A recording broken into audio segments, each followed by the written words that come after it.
Hey, what's up ladies and gentlemen, welcome back to another video. In today's video we're going to see something really exciting, and that's how to stop rain. I'm gonna make it actually stop.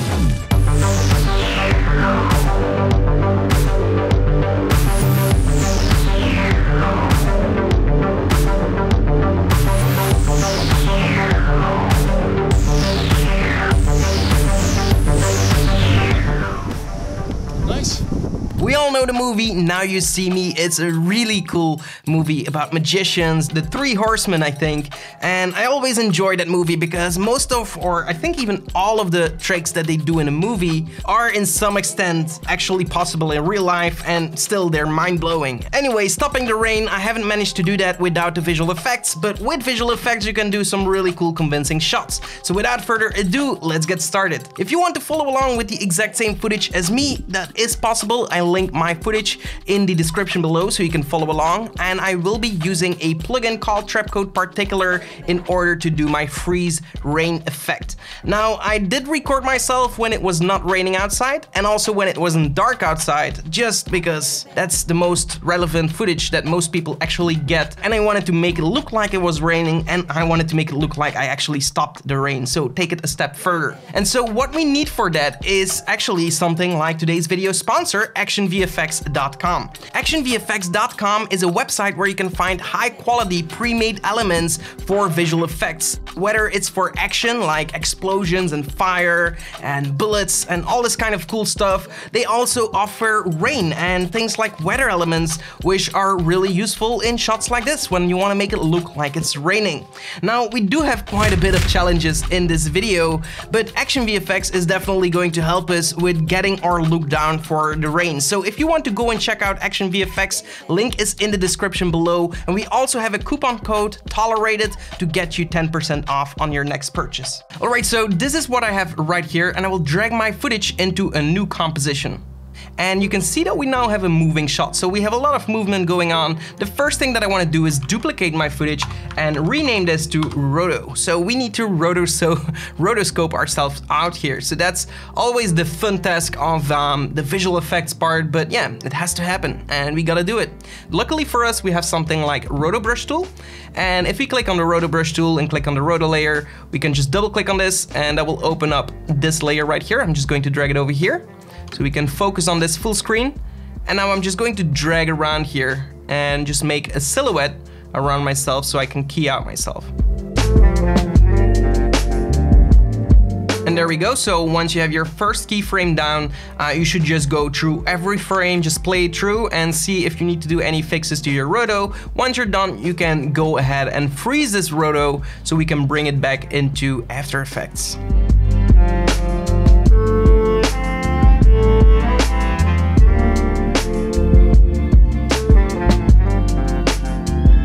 So I rendered out here my roto, but I do notice a small color change here. If you do have that, you can always duplicate your original footage and then just off-format this.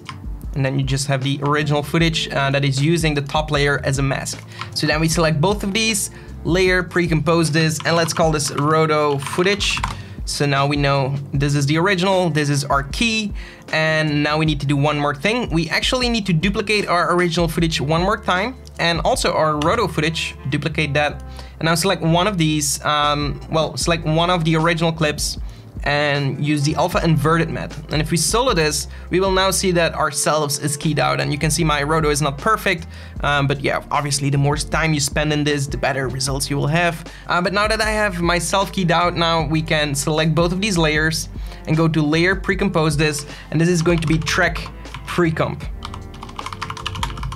And so the reason why we've done that is everything that is black is going to be ignored by the tracker. So now we have to go to our tracker, so window, tracker, and go for track camera.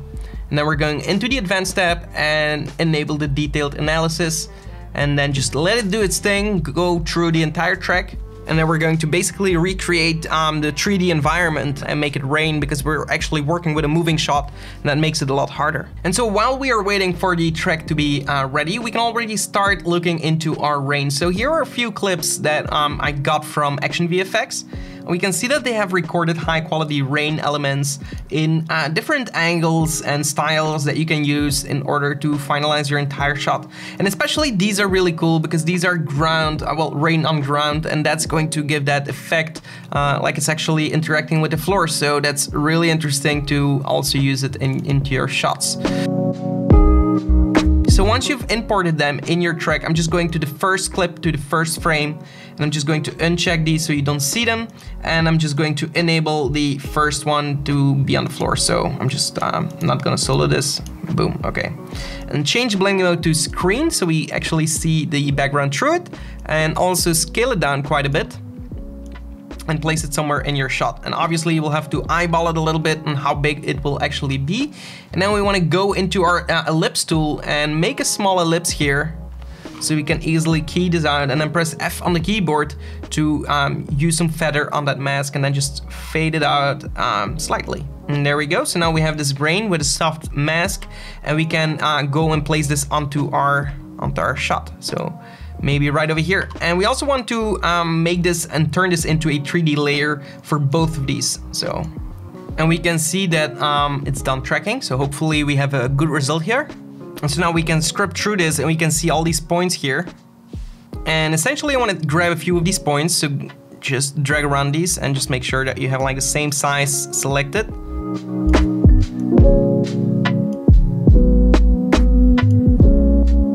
Something like that, and then right click and create a null for this on this position. We just want to select a few and create some nulls so we know exactly where we are in 3D space. And then we want to select all of these nulls and press P on the keyboard. And here you can now read how far back our scene is. So we can see that closer to the camera, if we actually bring this down, we can see like this would be closer to the camera. So minus 100, well, 1,500. So minus 1,500 is rather close to the camera. We can also lower this just a little bit. We can see it sticks to that location. Then we have the second one, which is closer to where I am standing, together with this one, and we can see where I'm standing, it's around 0. So if you bring this to 0 or to 100, well, around 100 is where I am standing. Then we have the second one, more in the background, it's 2,000 far and 2,000 far. So that's really interesting information. Now we can start focusing on that with the floor here. So let's say that we want to place this around minus 1,500. So we are going to enter that value right here. And now we just want to scale it down and place it back into position. And so if you're going to play this, we can see that it's sticking to our 3D scene and it's actually going out of frame once we pass that place. So that's great news. Now you can start playing around. Maybe you want to make it a little bit smaller, but not too much, because I actually like the big impacts. And then you can duplicate this and then push it into Z space, push it up a little bit, scale it down a little bit, and then also offset it like this.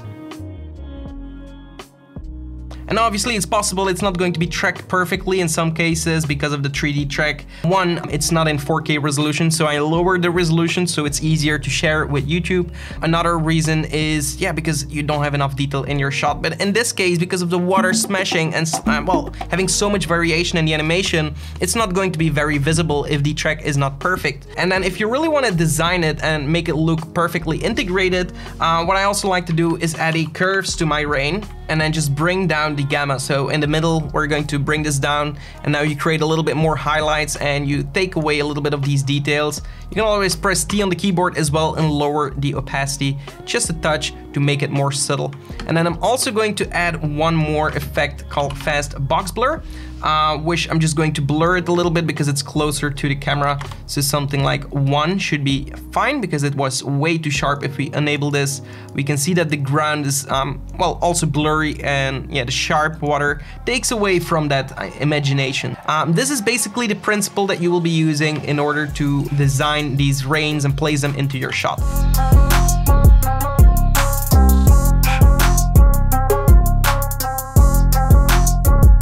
And And so you get the idea. This is how you fill in your entire scene. Now let's focus on the rain itself. I did the same technique. So we're going to scale this down, place this also in a good position here. So maybe this one, we're going to set it at 100, which is the position that I should be in.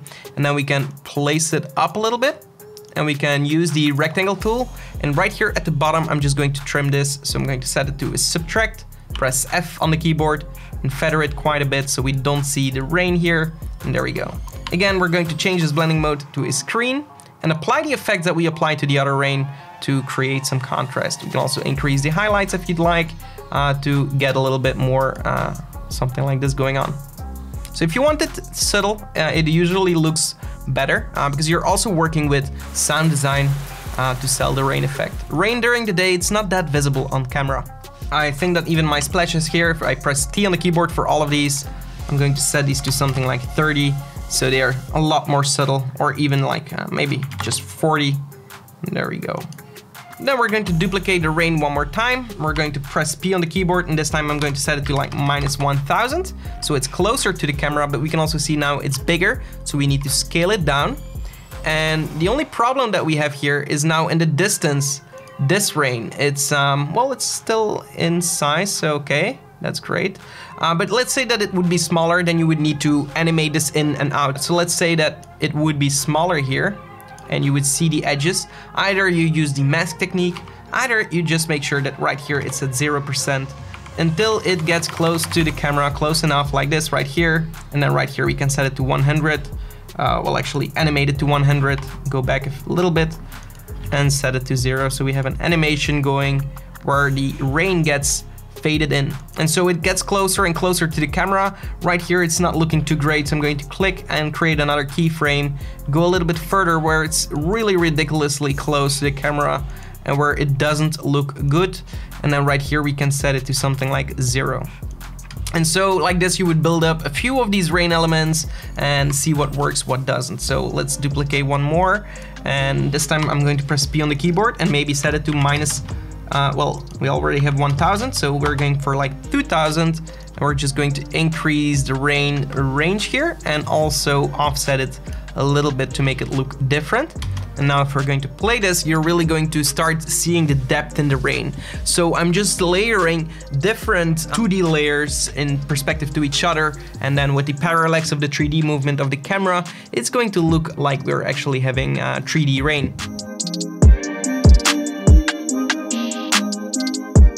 And so now you have something like this. This looks really cool. Obviously in the higher resolution, you're not going to see this blurriness. Then right here in the camera settings, if we open that up, we can also enable some stuff like depth of field. I'm going to enable that and set the aperture to something like 150 and set the focus distance to the distance that it's in respective. So a zoom of like 1500 should be good, because if we take away 100 from it, where our null is that is closest to myself, I'm getting around something like this. So now I'm going to find the moment where I make it stop. You can either solo your layer, so you can do this more quickly, like right here. Boom, here I stop it. So like right here it should stop. I'm going to click the asterisk, and like right here it should start. So it's starting to stop, and then boom, here it's frozen. And so I'm going to create a new solid layer now, and I'm going to call this particular. And on this effect, I'm going to apply the particular plugin. And so when we add that, we can see these particles here. And the fun thing is, if we're going to play this, you can see that they're actually in 3D space. So there are a few things that we need to change before we can really start using this. I'm going to set my resolution to half, and we can see that I've soloed my original footage and just the particular, this so I can just concentrate on what I need to concentrate on. So I'm going to the moment where I want the particles to be visible, and I'm going to open up the emitter. For the emitter type, I'm going to change this to box, and I'm also going to change the size here. So the emitter size, I'm going to change this to individual. And I'm going to change this to something like 1500 by 2500 by, let's say, 5000. Here I would go for like 2500 in the width. So now we have these spread particles, and if we go to the beginning, we have to be able, well, actually we don't need to see them there. We just need to see them here. But I do think that we need to have 0 velocity as well on the particles, or a very soft animation, so we have a little bit of life to them, but nothing too much. And also from the second that they spawn right here, we should have 0 continuation after. So after that, I'm going to set it, so create a keyframe for the 100 particles, which I'm also going to set to like 1000. And then go 1 frame further and set it to 0. Then going to the particle tab, and we're going to set the life to 10. So now they're just going to stay longer on screen. And probably that's going to give us a lot of particles. We can go 1 frame back and even set this to like 400 particles instead of 1000, just so we are going to work faster, because I do think it's a little bit too much. And the fun thing is that here, because we use our camera here with the aperture, that we get these depth of field effects in our particles. Especially if I increase this number here just to do something insane, you can see the difference between 0 and like 150 or like 250. It's giving it that extra little detail. Okay, so now we have pretty basic looking particles. We do want to change these, but before we are going to do that, I want to have the final look down, because honestly, particular works the fastest in its original form, so try to do everything you need to do now. So for the size, I'm going to set it to like 3, size random to like 15. Then I want to add a displacement, and I want to add a turbulence field. And so for this, I'm going to set it to like 50, just to see what it does. Probably it will be too high. And I'm also going to make a preview right here by pressing B and N, so I have a shorter preview range, so I can quickly see what it's doing to my particles. Maybe I just want to solo my particles for now, so I only see my particles, I don't have to render anything else. So we have some shake going on, but we really want it to vibrate, because the idea is that there is a light flickering at such a speed that makes it look like the water is actually freezing. So it should have a very quick kind of jitter. And then open the turbulence field controls, and here for the scale, I'm going to set it to 10, complexity maybe to 6. And the evolution speed here, we do want to set it to 500. We really want to increase that. And now if we're going to take a look, we're going to have a lot more jitter. So I'm going to increase the speed to 1000, and I'm also going to decrease the displacement to just something like 20. And so I'm digging this look here, and now we can concentrate on the particle itself. So to do that, we go all the way up and go into the particle, and instead of these particle type sphere, we want to change this to a sprite. And we can choose a sprite by clicking here on choose sprite. Then this window will pop up, and if we scroll all the way down, we will find that we will have these water droplets. And just take a moment to load them. You can always import your own sprites as well, but the cool thing is that it comes with these 3D sprites. And I think I ended up using this one right here. I'm not sure, you can try different ones. All water, and I'm going to click OK. And so now if I enable my original footage and increase the size of my particle, because now this size is different, so set it to 10. And also change the blending mode to add. And same goes for the layer or screen. We are getting something like that, and that's looking really cool. The only thing that I found is that everything was way too round, and rain isn't round perfectly, so, but to cheat that, I just added a turbulence displacement on top of all of this. And I'm again going to solo it so I can really see what I'm doing here. For the size, I'm going to set it to like 25. The complexity, I'm going to set it to 8 or 6. And I'm going to set it even to 10 in the size. And the amount, something like 25. And if we enable this or disable this, we do see differences in some of the droplets, and that doesn't make them look perfectly round. And all of a sudden it looks more realistic. I don't know if it's just me. And I also want to animate the evolution by alt-clicking on the stopwatch, and then time times 500.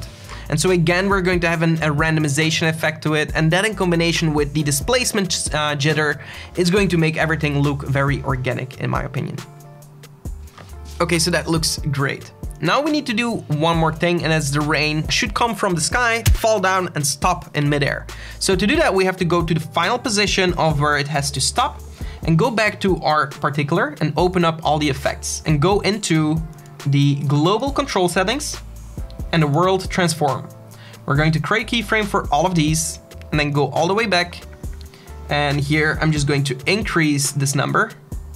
So the particles go up, or it's actually going down. So in this case, we have to go for a negative value. So it's going up, minus 2500. There we go. Now it's out of the frame. So press U on the keyboard to see the keyframes right here. And so if we're going to select the last keyframes here, we can right click, keyframe assistance, and easy ease. Now we can open up the graph editor if you want and just simply give it a small pullback. You don't have to do this, but it's going to give it an even nicer finish. And so if you're going to play this, you're going to have now the animation of the particles flying down. Now we have another problem, and that's that everything looks pretty round still. And in movement, we should have motion blur. So we have to enable motion blur for this layer also by going to the rendering and enable motion blur in the motion blur tab and enable it to on. That's all we have to do. We will now see that in the animation we will have motion blur for our particles. This does make everything a ton slower, so make sure that you just enable this towards the end. And so whenever it actually stops, all we want to do is take all of the other rain elements and then go to edit, split layer, and delete.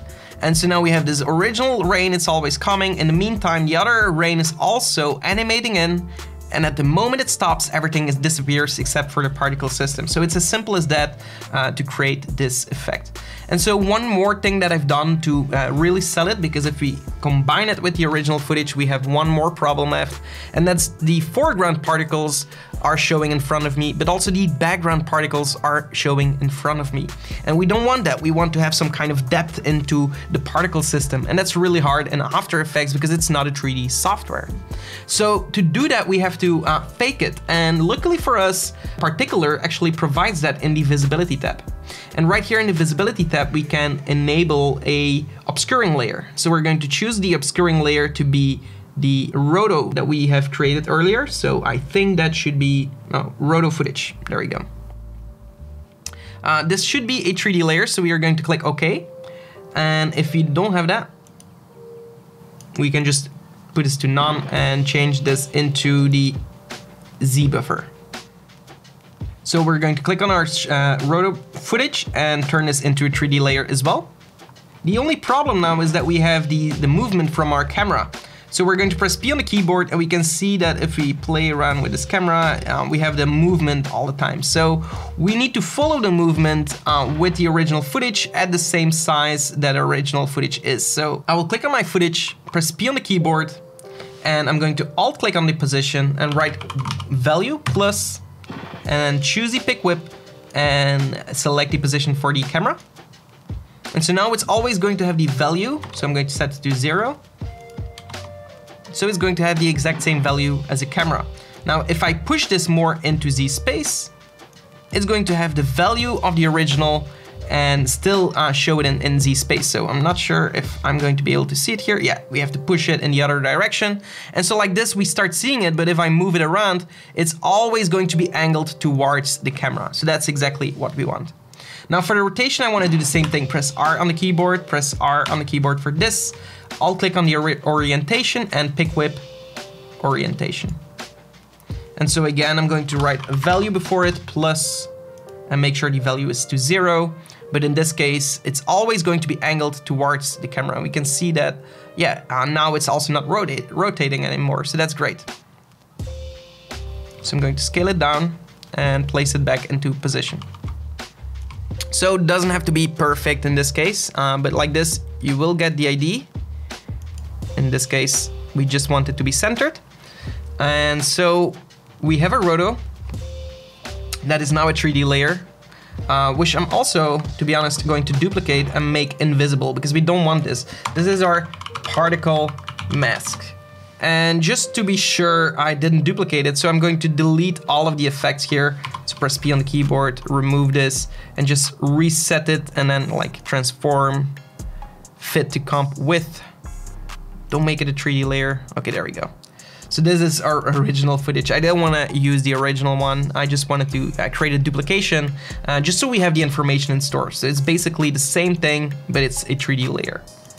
And so now we can go into Particular and we can choose this obscuring layer to be the particle mask.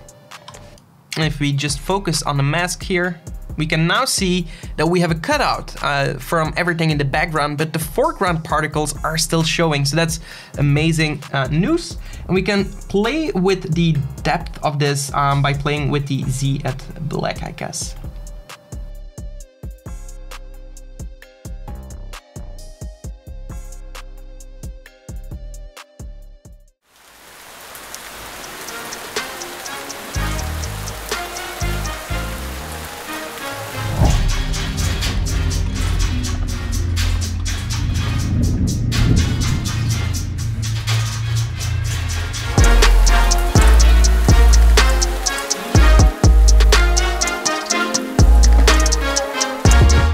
And there we have the effect. Basically, I've done the exact same thing to rotate the rain in the world transform for a particular, and I've also just enabled the rain effects afterwards again to make it look like it's returning. So yeah, all the techniques have been covered. I hope you enjoyed this one. If you did, give this video a like. Also be sure to subscribe to the channel for more, and I'm going to leave you with another upload of mine so you can continue your journey on my channel. And apart from that, I hope to see you in the next one. Until then, create epic videos.